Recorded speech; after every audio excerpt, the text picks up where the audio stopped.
Okay, so the good people at Signature sent me across the new film Kidnap.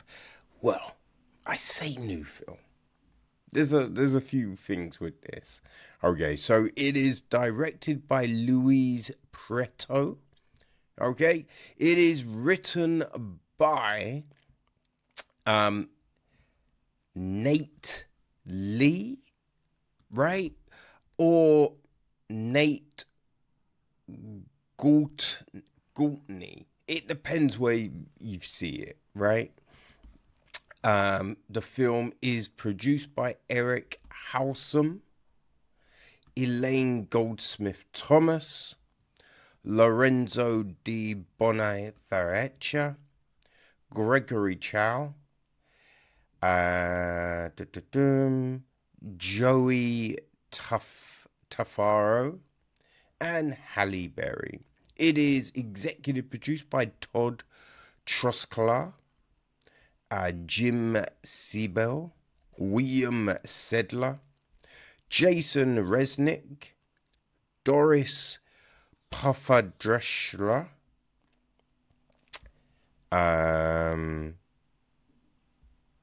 Knate Lee, Ara Kreshishian, Bill Johnson, DJ Guggenheim, Mike Drake, David Dinstein,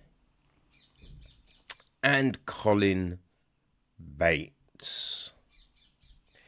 It's associate produced by J.M. Logan. Yeah, that's it. Music was handled by Federico Jasid, right? Flavio Martinez Labino was on cinematography. Avi Ubian edits the piece, with casting handled by Nancy Anaya. Right, Sarah Webster is production design. Frank Zito is art direction. Deanna Simmons is set decoration. Costume design is Ruth E. Carter. Right, we got hair and makeup from Diana Arce, Lorne Bell Rattler, Corinne Foster, Jane Galley, Norma Hill Patton, Crystal Kershaw, Erin Killee Maru, Annabelle McNeil, Donna Svan, Carl Vassett, and Terry Velasquez Owen. The cast, right? Well, we have Halle Berry as Carla Dyson. Her son, Frankie, is played by Sage Correa. Her ex-husband, right? David. He is voiced by Jason Winston George. Right? We have got Terry Vicky, played by Lee Temple. His wife, Margot, played by Chris McGinn. There is Christopher Berry as a bearded man. Taryn Terrell as a girl that gets knocked down by a car. We've got Robert Walker Brunchud as a dad who we see fishing. Nancy is played by Jill E. Alexander. Claire, played by Malia Rose. Dean, played by Andy Wagner. We got the grandmother, played by Jenny Ventress. There is Tyler, played by Bryce Fisher.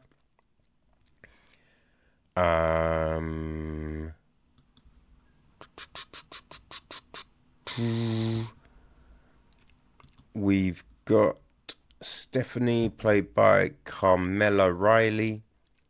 Dell, played by Curtis Bedford. Bill, played by Aaron Shiver.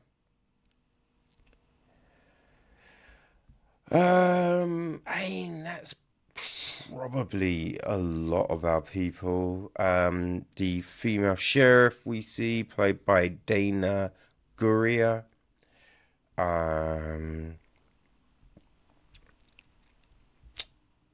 Yeah, I'd say that's the main group, right? So the gist of the story: in the US, a child goes missing every 40 seconds. You never think it will happen to you until it does. Alone and scared, Carla Dyson is unwilling to leave the fate of her son's life in someone else's hands. When she catches a glimpse of the abductors speeding away, she decides to fight back. In a heart-pounding race against time, Carla begins a high-speed pursuit and will stop at nothing to save her son's life. So yeah, that's the story, people, and it is frantic. It's frantic for sure. Now, we do have some words from some of the people involved, right? So Elaine Goldsmith Thomas, who is Halle Berry's producing partner. Now, she says, Halle plays this single mum hoping to get back with her husband, only to find out that her husband is going to marry someone else. And she has to figure out how to be a good mum in the middle of that. She, for a second, turns her back, takes a call from a lawyer about their divorce. You can't have that kind of call in front of a kid. And in that second, her life changes. And that second not only defines her love and her character, but also charts a course where she takes her life back and into her own hands. Yes, so that's what Halle has to say. We also have a bit from Horson. What's homie's name? It's one of the producing partners.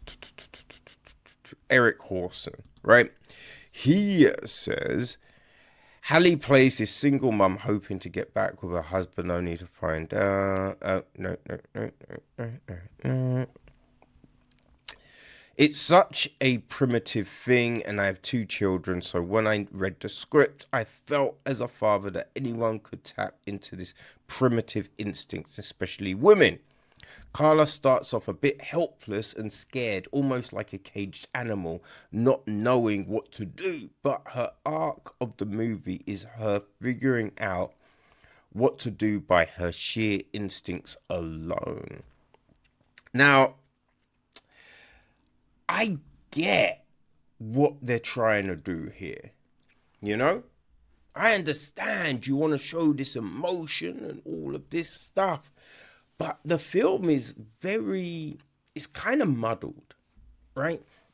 We start off with all of this footage of, the kid, Frankie, right? As a little baby and getting older and little video clips and all of this kind of thing, which is fine. But it goes on for so long. It's just like, we don't need to see so much. Right? It's a little bit bizarre. So we see all of this. Then we've got Carla working her job. She's waiting tables, and we got some arsey customers, right? So we got all of this stuff. The person that she's having to cover someone because they're not there, and then her boss is trying to track someone else down so she can take Frankie to the park. There's all of this stuff, which has no relevance to the film, right? Obviously, build a character, build a story. But when you focus heavily, right, there's a lot of stuff going on at this beginning bit, and it's just, what's the point? It doesn't really, if it's showing us what kind of person it doesn't. That's the thing, it doesn't really show us anything, right?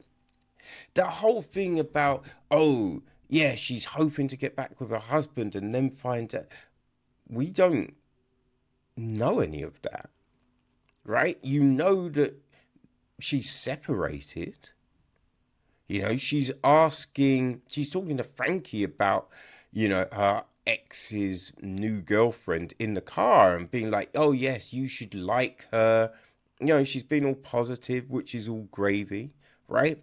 But there's no, oh, yes, she wanted to get back and, but again, the whole divorce situation does not play into the film itself, right? It's something that gets referenced at the start and then it's like gone, It's all a bit weird. And the whole, you can't take that kind of phone call in front of a kid. Now, obviously, you might not want your kid to hear the full conversation, but in general, it's like the conversation wasn't a crazy conversation and you're only hearing one side. So you just ensure that you're not being crazy on the phone, right? But you might not want the kid directly by the receiver, but it doesn't mean the kid can't be by you. So the whole, you wait here, I'm going over there to make a phone call. It's one of those played out tropes that we always see. It's just an easy way as a storyteller to go, that's why someone could get at the kid.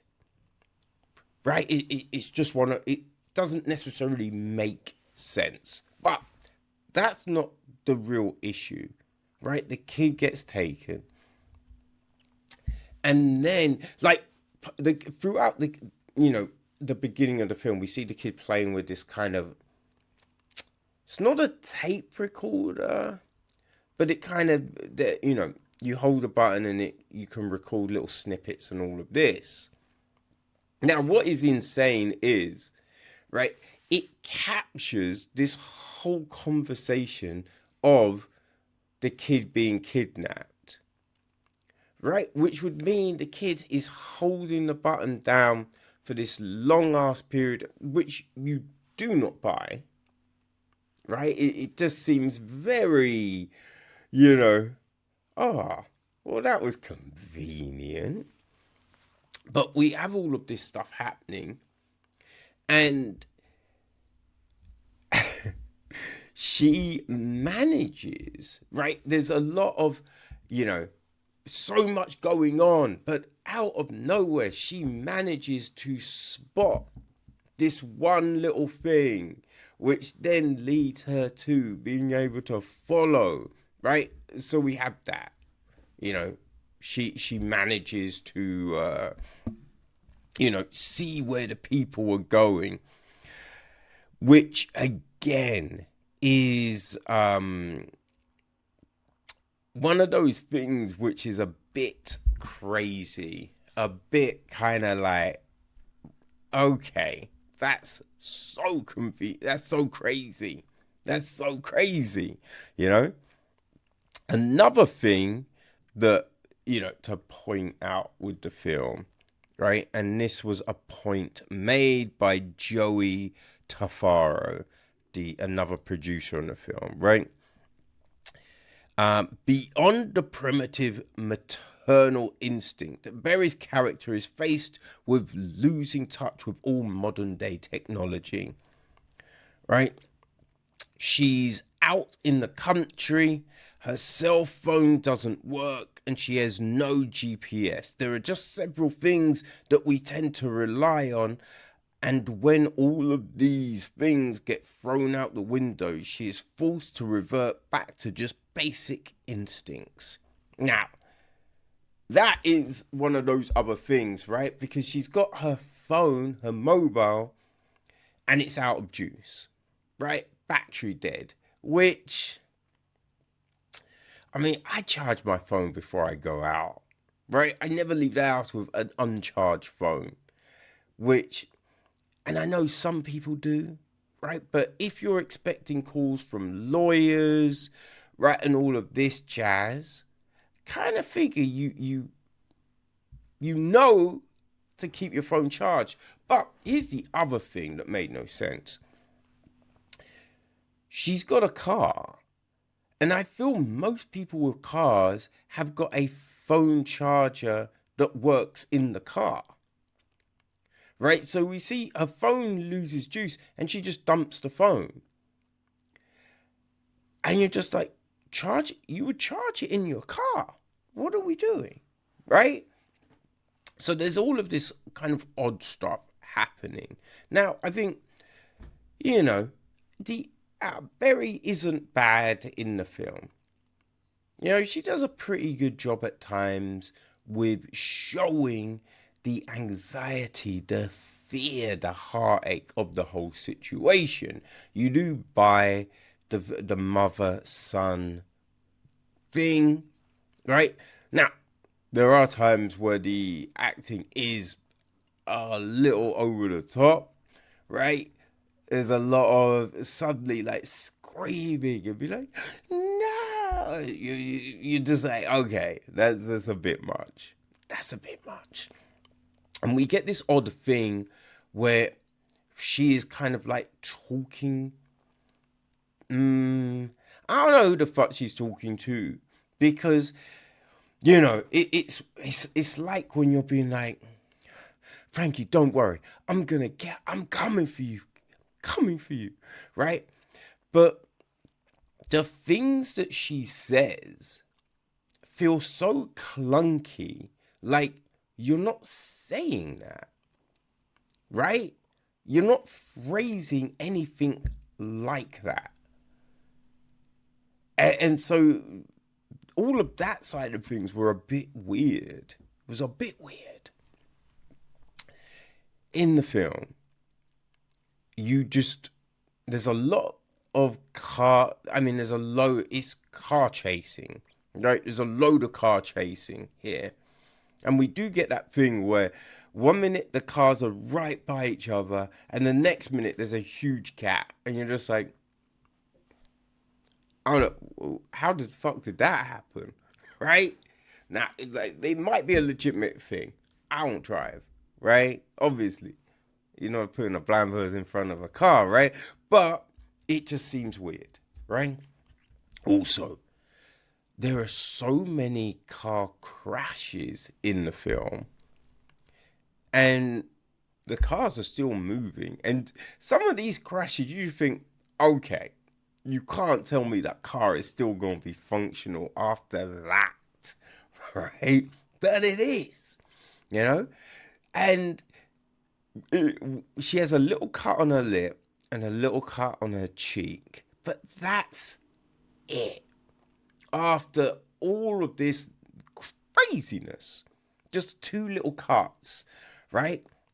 Her clothes, her top, no, you know what I mean? It looked fine, right? And again, you'd think that's going to get all mash up. At least it's going to be getting dirt. This is a bright yellow top. It's going to get dirty. No. None of that. It's like, it's a stressful, obviously, this is a stressful situation. So she'd be like, you sweat, you get hot, you get flustered. No, none of that. None of that. And it's just story-wise, there's so many weird things, right? There's a bit when the kidnappers start throwing stuff out of their car. On the motorway, or highway, should we say. Now, if someone does shit like that, there's people, other drivers, who will be reporting that to the police. That doesn't go unnoticed. There's no reports, right? There's one thing that you hear, like the police looking for her for erratic driving, but not them. Where you're just like, come on, someone, if people are reporting erratic driving, they're reporting someone throwing shit and a lot of shit out of the car. You know, because it causes crashes and all other shit. So you're just like, wait, hold on. Right? We have this insane situation where she has different weapons, but she keeps on putting them down. Right? She keeps on putting weapons down. And there's no reason for it.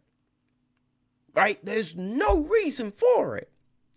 Right? You're in a situation, you're not going to put down the thing that could save you. You know? It's crazy. Right? Like, she's shouting at people. Like, in a car, everything's noisy, but she's going, help me. And you're like, you understand no one technically is going to be able to hear the fuck what you're saying. There's just these things that make no sense. And originally, I thought this film was probably set in Florida, but there's a tunnel they go through, and like in the production notes, it says this, right? So this tunnel, it gives it a name. And I look, the tunnel's in Louisiana. And I'm like, okay, it's in... Now, you wonder, does that really matter? Well, it matters for this one bit, because we see them go into the water. And I'm like, what about crocodiles or alligators? I forget which one is there. But anyway, crocodiles. I'm like, yo, because they are there. They are there, right? I ain't just jumping into any body of water, assuming it's gravy. You know what I mean? I ain't doing that shit. But yeah, we see them go in the water with no thought of. Now that would have made a good film, right? They jump in and then suddenly they get eaten.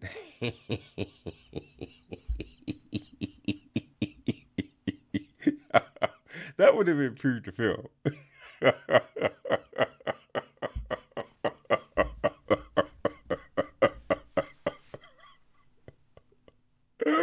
Oh man.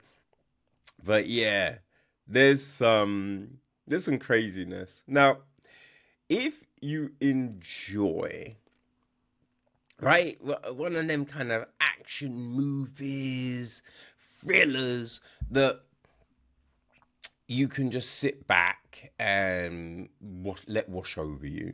This Kidnap is one of them, right? It feels like it's one of them type of things, right? There was Amber Alert last year, which again, story a little bit bonks, right? A little bit bonkers. Doesn't necessarily make sense. People doing this thing, people like ain't doing shit that no one actually is going to do, or being able to find things which are mad convenient, which you're just like, technically, you ain't, how's that going to happen? You know? Like, if someone's so far in front of you, so you get to the spot minutes later, right? They've already gone. But for whatever reason, they're still there? Really? Right, there's a lot of that shit. And there was a lot of that shit in Amber Alert. So I think if you enjoyed Amber Alert, you'll enjoy Kidnap. Right? And as I say, Kidnap, it's a weird one because this film originally Well, it was originally made in 2015, right? Then the production company went bust, finally got picked up, and it went out in 2017. Went in the cinemas in the States, and then released on home video and digital. But yeah, I don't know if it just the rights disappeared or whatever, but it's being re-released digitally over in the UK, right? So if you missed it the first time, people, you will be able to check it out, right? From the 3rd of February. So, yeah, I think that's Tuesday, right? So, yes, that is Tuesday. So you'll be able to, or it might be Monday. It's next week. You'll be able to get this, right, on all your favorite VODs. So, yeah, if you like those crazy films like Amber Alert, then I think Kidnap will be for you.